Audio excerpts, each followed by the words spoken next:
Hello and welcome to Empires of Aether, a new turn-based strategy board game that has you wield the powers of the element of your choosing, vying for control of a newly discovered land, one that contains the secrets to a new power, a new element, Aether. Funny thing though, you aren't the only nation that has heard the rumor of this new power. You will square off against three friends that each wield a different element from you, and only one can come out as the winner. Each element comes equipped with unique traits and ways to interact with the environment around you that supports a variety of playstyles, meaning that no two games will be the same for any player. In addition to this, each element comes with a variety of abilities that support different strategies and allow you to adapt to meet the needs of any situation that you'll run into. With currently 8 elements to choose from, it will take some exploration and experimentation in order to determine your favorite.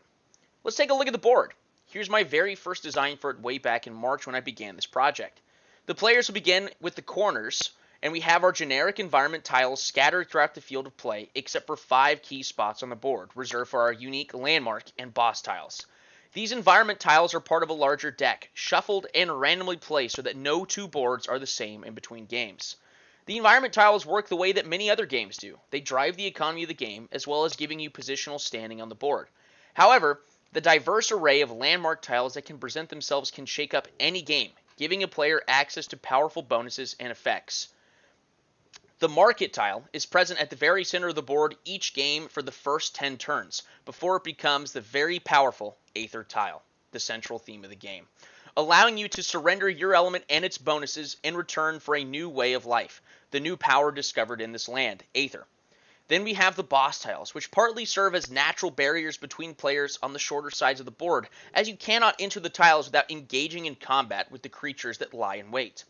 Upon these beasts' defeat, you are closer to achieving victory in the game, along with earning powerful bonuses to allow you to finalize your ascension. Now we assess the tools that we will be utilizing in order to win the day. You see that every player starts with their own box, their own color-coded set of pieces. We begin with the most important unit that every nation owns, their general. No nation can secure a strong foothold in this new land without their brave adventurer. A unit that carries the strength of roughly 3 soldiers in one, this unit can't ever truly die. Upon the general's defeat, they simply return to their nation's capital to jump right back into the fray. Then we have the simple token, used to mark newly claimed territory. And next, the standard unit for every nation, the single soldier. A wise man once said that one fighter with a sharp stick and nothing left to lose can take the day.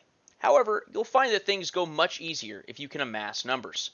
This pawn here represents 5 soldiers in one piece, what we call an army.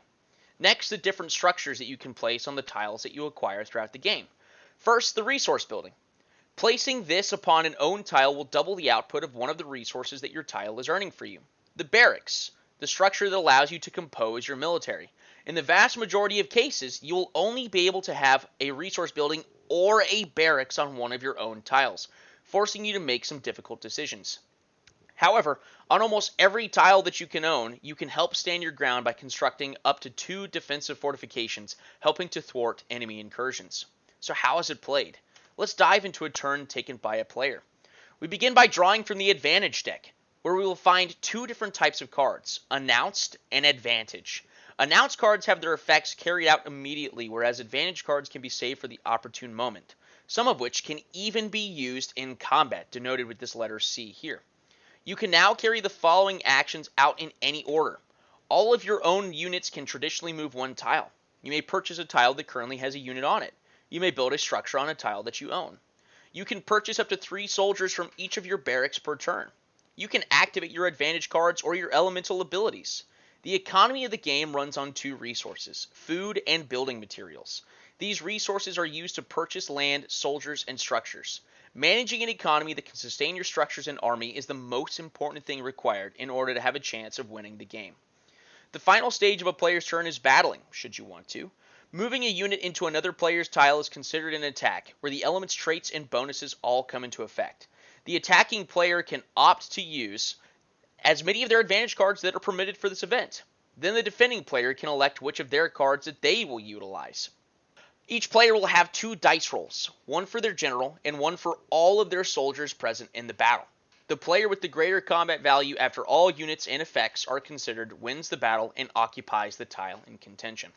Should the attacker prevail, they now own that tile and can fortify their newly acquired land. All units of the losing player perish. You might be wondering how all of this is tracked. One of the biggest additions to the game that is coming will be an app that allows all of the players to actively track all other players in an incredibly efficient fashion. However, our substitute for the time being has been a simple spreadsheet with all of the formulas integrated within. Each nation's economic and militaristic advantages are already built in and integrated, allowing for fairly seamless play as long as all of your friends are honest.